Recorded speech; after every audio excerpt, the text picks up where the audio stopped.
Vamos a avanzar un poquito de hipófisis para ir a un break rapidito. El último break. Dice, pareja refiere intentos fallidos de concepción desde hace 3 años. La mujer de 31 años refiere periodos menstruales irregulares con intervalos de más de 35 días entre uno y otro. Entonces, aquí yo veo, tiene periodos menstruales irregulares y miren, intervalos de más de 35 días entre uno y otro, ¿no? ¿Cómo se llama esto de aquí? Oligomenorrea, ¿no? Tiene oligomenorrea. Pensaba estar embarazada porque hace unos meses presentaba secreción láctea por los pezones. Refiere además que ha presentado pérdida progresiva del campo visual y tiene una beta-HCG negativo.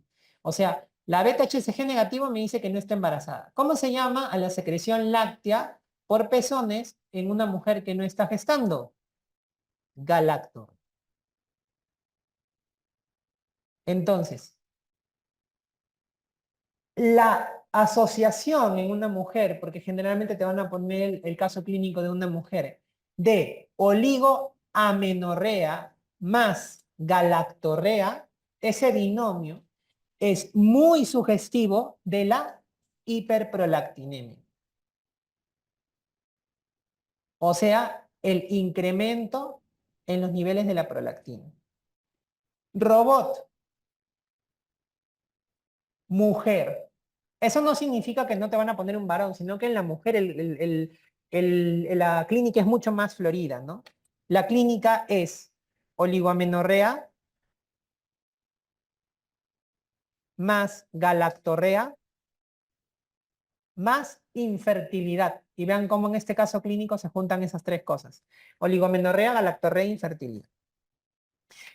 Etiología, para poder responder aquí la pregunta. Etiología. La hiperprolactinemia puede ser fisiológica, sí, claro que sí. ¿Cuál es la causa fisiológica de hiperprolactinemia? El embarazo y la lactancia. Fisiológico. No fisiológico. No fisiológico. ¿Cuál es la causa no fisiológica más frecuente de hiperprolactinemia? Fármacos. Los fármacos son la causa no fisiológica más frecuente. ¿Cuál de los fármacos? ¿Qué fármacos? Antipsicóticos, haloperidol, sulpiride, risperidona, antipsicóticos. Y los otros, los anticonceptivos orales combinados, porque los estrógenos pueden estimular directamente la secreción de prolactina. ¿Ah?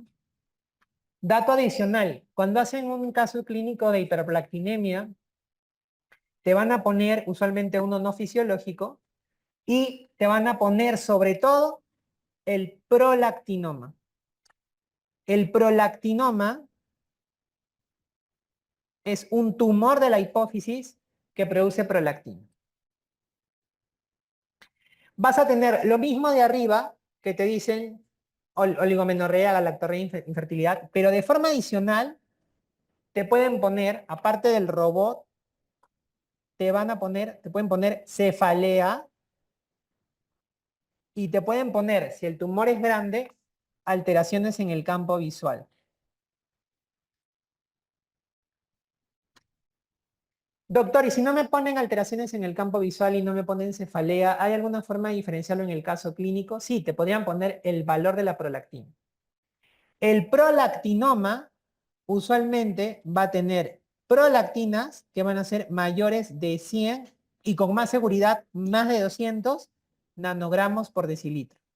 Entonces, en todos los exámenes, cuando no te ponen cefalea y alteración de campo visual para que sospeches en un prolactinoma, te ponen prolactina 850. No hay forma que un fisiológico, que una causa no prolactinoma, no tumoral, genere prolactinas que sean mayores de 200. Es rarísimo. Entre 100 y 200 puede ser, pero más de 200 no hay forma. Entonces, el kit del asunto está en el valor de la prolactina. Hay otras causas de hiperprolactinemia, sí, por ejemplo, el síndrome ovario poliquístico, el hipotiroidismo primario también puede haber hiperprolactinemia, pero son prolactinas menores de 100 usualmente. Aquí entonces, ¿cuál es el diagnóstico? Si tiene aquí pérdida progresiva del campo visual. Entonces, ¿cuál es el diagnóstico aquí? Prolactino. Recuerden que los tumores hipoficiarios, cuando comprometen la parte visual, hacen alteraciones del campo visual. ¿Cuál es la alteración más frecuente del campo visual de los tumores hipoficiarios? Cuando crecen hacia arriba, la hemianopsia bitemporal, ¿no? Entonces ven así como si tuvieran binoculares. Entonces aquí, los doctores que están aquí pueden estar haciendo muecas y demás, y yo no me doy cuenta porque tengo la pérdida de los campos temporales, ¿no? Entonces, esa es la afectación visual más frecuente de todos los tumores hipoficiarios, no solo el prolactinoma. Cualquier tumor hipoficiario que crece hacia arriba porque comprime, ¿qué estructura? El quiasma óptico. Cuando se comprime el quiasma óptico, se produce esta alteración del campo visual. En una mujer de 30 años con diagnóstico de prolactinoma, ¿qué cambios histológicos se presentan en las células de la hipófisis? A ver, ¿cuál dicen ustedes? Bueno, es fácil de deducir, ¿no? Prolactina, la prolactina actúa en la mama, serán mamotropos, me imagino, ¿no? Y como es un prolactinoma, es un tumor, serán mamotropos incrementados, ¿no? Claro, mamotropos incrementados, ¿no? A utilizar un poco la lógica, ¿no? Es pregunta de cuando di mi examen de residentado médico. Es un fármaco agonista de dopamina que inhibe la secreción de prolactina. Entonces aquí venimos al tratamiento de la de la hiperprolactinemia. En los casos que sean no prolactinoma, o sea, cuando la hiperprolactinemia no se debe a un prolactinoma, hay que tratar la causa. Entonces, señor, conversamos, ¿no, doctor? Este antipsicótico le está causando, ¿qué podemos hacer? ¿Cambiamos, bajamos la dosis? No sé. No, este es un ovario poliquístico. Ah, hay que tratar el síndrome de ovario poliquístico y demás, ¿no? El problema es cuando es un prolactinoma. Entonces, en el caso del prolactinoma, si bien es un tumor, el tratamiento de primera elección no es cirugía. No. El prolactinoma, el tratamiento se hace con agonistas dopaminérgicos. Porque acuérdense ustedes que la dopamina es el inhibidor natural de la prolactina. Entonces le doy algo que se parezca a la dopamina. ¿Cuáles son esos fármacos? Cabergolina y bromocriptina. Que justo aquí en las opciones tenemos a la famosa cabergolina, la letra E.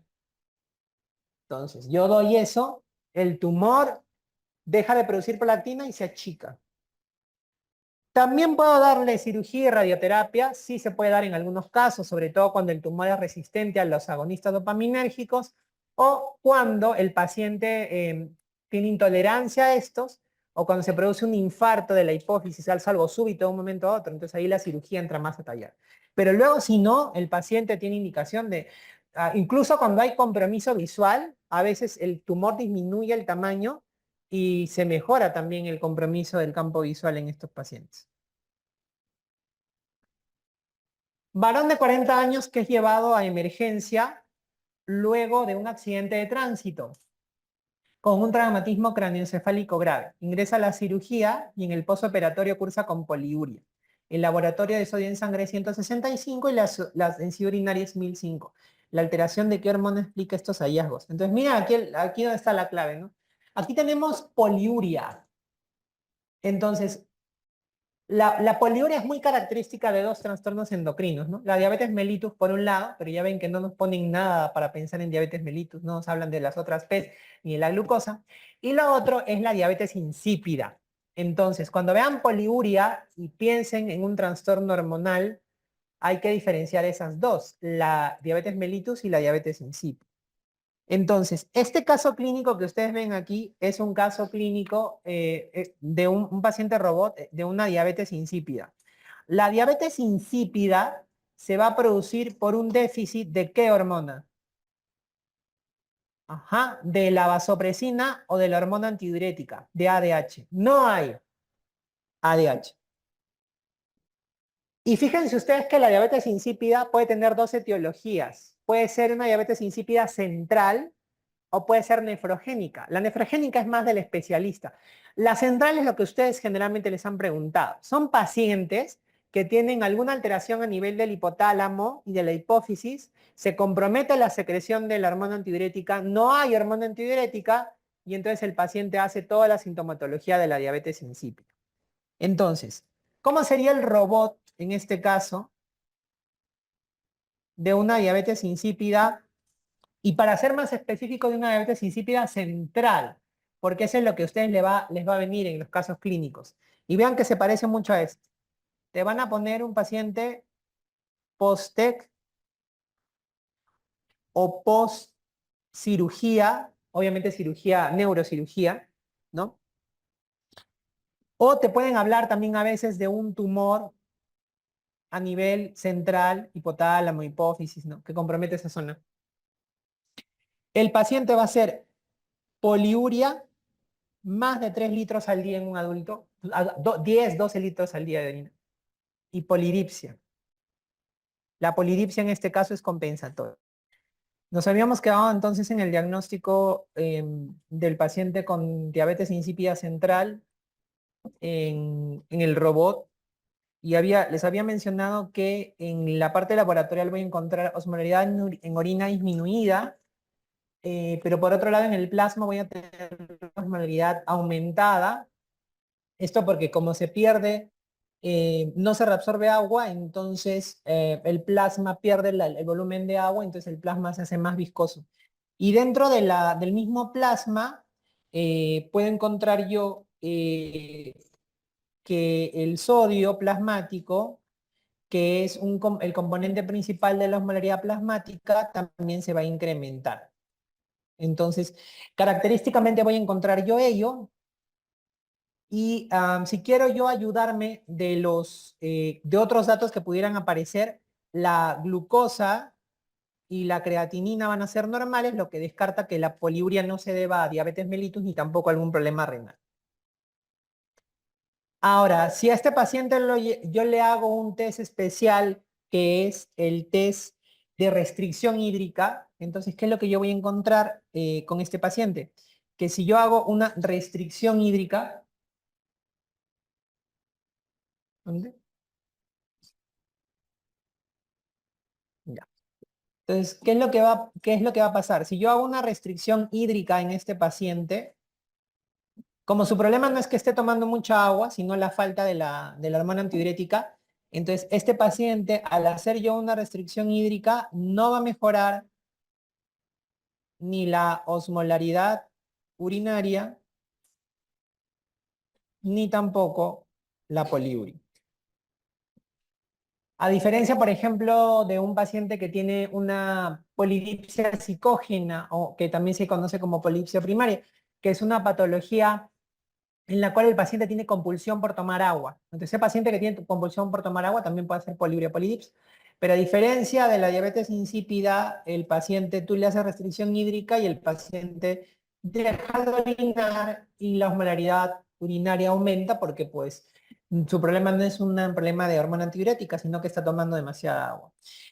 Algo que han preguntado también a veces en relación al tratamiento, recuerden que el tratamiento de la diabetes insípida central se hace dándole lo que le falta, que sería la hormona antidiurética. No tenemos vasopresina, pero tenemos desmopresina, que la desmopresina se usa de forma intranasal, son sprays intranasales.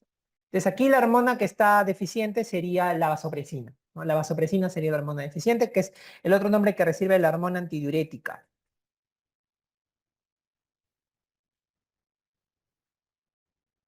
Em, Varón de 60 años con cáncer de pulmón que ingresa por somnolencia y dificultad respiratoria. Al examen encuentra una presión arterial de 100/60, la frecuencia cardíaca está en 70, la frecuencia respiratoria en 18, el laboratorio el sodio está en 125, la osmolaridad plasmática está en 270, una osmolaridad urinaria en 150, sodio urinario en 50 y una creatinina en 0,9, ¿no? Entonces, aquí en estos casos, porque te preguntan el tratamiento, si tú te das cuenta, te ponen muchos datos para poder evaluar lo que es la parte de osmolaridad plasmática, osmolaridad urinaria, sodio plasmático, sodio en orina. Entonces, cuando te dan muchos de estos datos, siempre orienta que pueda haber alguna alteración en relación con la parte de la regulación del metabolismo del agua y del sodio, donde intervienen las hormonas, como por ejemplo la hormona antidiurética.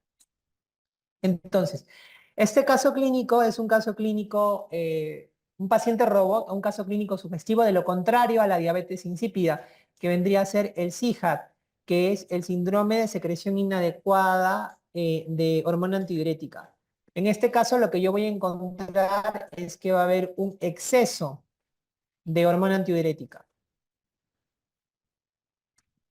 El paciente robot que te van a poner, primero como antecedente, te van a poner que el paciente puede tener una neoplasia de fondo, porque una de las causas para el exceso de ADH es que haya una tumoración que produzca mucha hormona antidiurética. Entonces, dentro de los ectópicos, el ectópico más frecuente es el carcinoma de células pequeñas pulmonar. Entonces, el microcítico de pulmón, te pueden poner como dato esto, porque es una de las causas más frecuentes. También te podrían poner una alteración a nivel central, como por ejemplo post-TEC o post-neurocirugía, también podría ser una opción que te pongan. También por ahí dentro de los fármacos hay que tener en cuenta la carbamazepina. La carbamazepina también puede inducir fija de hiponatremia. Y el diagnóstico básicamente va a ser más laboratorial que clínico, porque lo que yo voy a encontrar en el CIJAT es que va a haber una hiponatremia hiposmolar, pero característicamente euvolémica. O sea, que no va a haber indicios de que haya hipovolemia, o sea, deshidratación, shock, etcétera, ni tampoco va a haber indicios de que haya hipervolemia, como por ejemplo edemas, ¿no? El paciente no se va a mencionar nada de eso en el caso clínico. Son pocas las situaciones que pueden generar hiponatremias hiposmolares euvolémicas. Las otras dos condiciones, y aquí viene el descartar en estos casos, sería el hipotiroidismo y sería la insuficiencia adrenal, pero generalmente cuando están en crisis. Entonces, si uno descarta que haya una crisis mixedematosa, que haya una crisis adrenal, y el paciente tiene una hiponatremia hiposmolar euvolémica, entonces lo más seguro es que se trate de un CIJAT, de un CIJAT.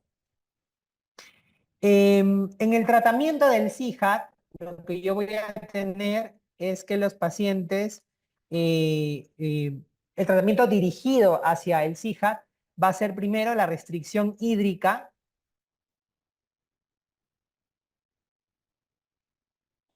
que es un poco difícil llevar a cabo la restricción hídrica, pero en la medida de lo posible se debe intentar, que es lo primero. Y luego se puede utilizar antagonistas de la hormona antidiurética, que son los famosos baptanes. Y ciertamente también se debería hacer la corrección de la hiponatremia teniendo en cuenta la severidad de la forma de instalación. Entonces también se debe hacer ello, ¿no? Ahora, si a mí me preguntan acerca del tratamiento dirigido hacia el CIJAT, el tratamiento de elección dirigido hacia el CIJAT sería la de restricción hídrica, ¿no? Esta pregunta también siempre genera polémica porque me dicen, doctor, pero por el valor de sodio y porque es una hiponatremia sintomática, el paciente está somnoliento, ¿por qué no sería mejor corregir primero la hiponatremia, ¿no? Y entiendo por dónde va la reflexión de la pregunta, pero aquí me dan muchos datos como para orientarme y decirme, oye, el diagnóstico es CIJAT, CIJAT, CIJAT, y que la pregunta vaya orientada al CIJAT, ¿no? Como por ejemplo que tenga el antecedente de cáncer de pulmón, que hace pensar que es un ectópico, que te den el dato que te confirmen que es una hiponatremia hiposmolar, poniéndote la osmolaridad plasmática menos de 280, que te pongan un sodio urinario que es mayor de 20, mayor de 30 miliequivalentes por litro, que es muy característico del SIJA, como 50 en este caso, ¿no? Y en el caso de la osmolaridad urinaria, bueno, osmolaridades urinarias más altas, pero bueno, en este caso llama mucho la atención ello. Entonces, es orientada a pensar que la pregunta esté más destinada al tratamiento específico del CIJAT y por eso ahí la respuesta fue en su momento restricción hídrica, porque lo orientaban más a la etiología, al tratamiento de la etiología de fondo, más que al tratamiento de la hiponatremia en sí. Últimas dos láminas de hipotálamo. Mujer de 40 años que hace 10 meses presenta astenia, baja de peso, pero en el último parto, que fue hace 10 años, presentó un sangrado postparto profuso por atenía uterina. Este dato de aquí es el dato característico que resuelve el caso clínico. De hecho, cuando yo leo eso y la pregunta es una pregunta orientada a ginecología, entonces eso me va a orientar para poder hacer el diagnóstico de este caso clínico. Luego me dicen, el niño no lactó por ausencia de secreción láctea, ha tenido menorrea desde el último parto, vean ustedes la presión arterial tendiente a la hipotensión, la frecuencia cardíaca en bradicardia, piel seca, vello axilar y pubiano ausentes, reflejos totelinos o lentos.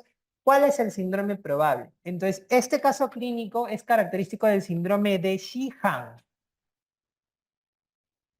¿Por qué se produce el síndrome de Sheehan? El síndrome de Sheehan es un hipopituitarismo.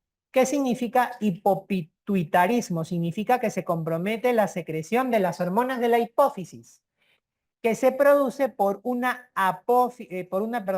apoplejía. Apoplejía es un sinónimo de infarto hipofisario, un infarto de la hipófisis en una paciente que ha tenido una hemorragia periparto.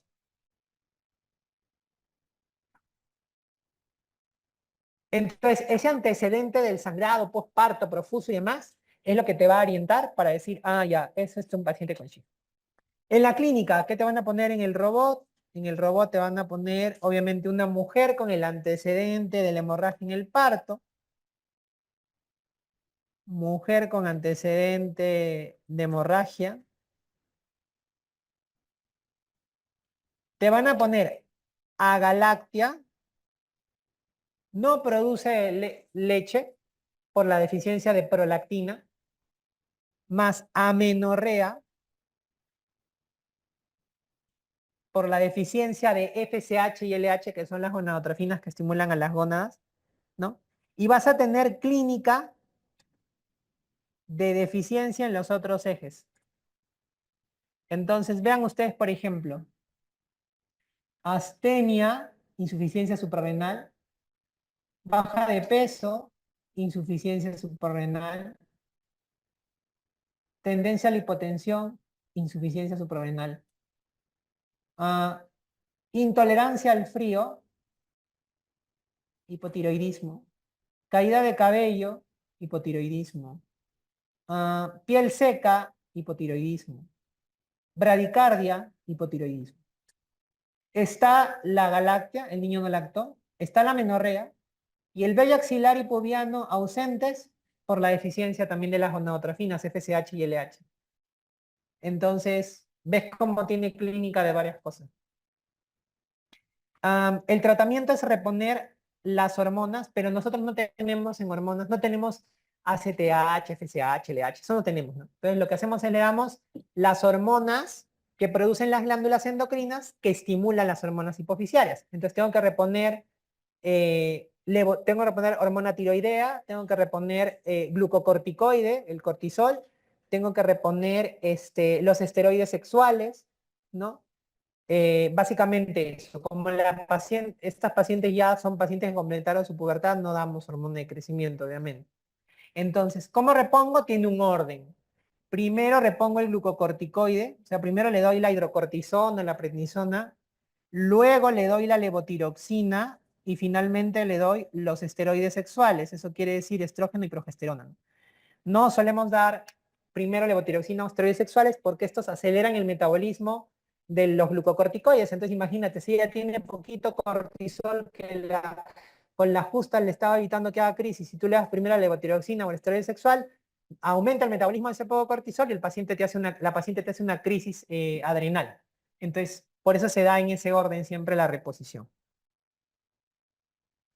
Y el último caso, que es del año pasado, varón de 39 años que nota que su voz se ha hecho demasiado gruesa, hay un aumento en el tamaño de la lengua, hay un crecimiento exagerado de manos y de pies, refiere que lo molestan por rasgos faciales toscos, ¿cuál es la hormona alterada? ¿No? Entonces, este caso clínico es el caso clínico típico de la acromegalia, ¿no? La acromegalia. Acuérdate que la acromegalia es un exceso de hormona de crecimiento, pero cuando ya se cerró post cierre del cartílago de crecimiento. Ya, entonces se produce por un tumor en la hipófisis que produce mucha hormona de crecimiento, ¿no? Y el paciente robot es el que está aquí, ¿no? El paciente robot, lo que ustedes van a encontrar en el paciente robot de un paciente con acromegalia, el paciente robot de un paciente con acromegalia, básicamente va a ser un paciente que tiene facies tosca, va a tener arcos ciliares prominentes, frontal prominente, prognatismo, que es la prominencia del maxilar inferior, orejas grandes, nariz grande, boca grande, lengua grande, ¿no? Como Shrek, ¿no? Y juntamente con eso, el aumento de volumen en manos y pies. No, pero sí es verdad, Shrek se inspiró en un paciente con acromegalia. Aumento de volumen de manos y pies, ¿no? Eso es lo característico, que es lo que tiene este paciente. También pueden haber comorbilidades asociadas. Por ejemplo, vamos a tener que los pacientes pueden tener diabetes, puede haber hipertensión, puede haber artropatía, también estos pacientes. Pueden tener también organomegalia, o sea, puede haber crecimiento de los demás órganos. Acuérdense, importante aquí en su relación con los pólipos colónicos y con el cáncer de colon, que tener en consideración ello también. ¿Cómo se hace el diagnóstico en estos pacientes con acromegalia? Básicamente vamos a encontrar que la IGF-1 es la hormona que estimula la hormona de crecimiento va al hígado y permite que el hígado secrete IGF-1. Entonces, la IGF-1 la voy a encontrar elevada para la edad y el sexo en estos pacientes. Y luego podría hacer una prueba confirmatoria, que es un test de tolerancia oral a la glucosa con medición de hormona de crecimiento, donde voy a encontrar niveles altos de hormona de crecimiento a las 2 horas del test de tolerancia oral a la glucosa. Como es una tumoración, el tratamiento se hace con tratamiento quirúrgico, pero no vaya a ser que les pregunten el tratamiento médico. El tratamiento médico de la acromegalia se puede hacer con octreotide, que el octreotide es un análogo de la somatostatina. Acuérdense que la somatostatina inhibe la secreción de hormona de crecimiento. También se puede hacer con el pegvisomán, que el pegvisomán es un antagonista de los receptores de IGF-1. Entonces, en este caso me preguntan, ¿cuál es la hormona alterada? Entonces, yo digo, es la hormona de crecimiento. Entonces, tengo dos opciones, GH aquí, GH aquí. Pero, vean ustedes, hay una que dice GH más TSH. La TSH es la hormona estimulante de la tiroides, no tendría nada que ver. Entonces, aquí es GH e IGF-1, ¿no? Porque la IGF-1 es la hormona que se estimula, o la hormona que se produce el hígado frente al estímulo de la hormona de crecimiento.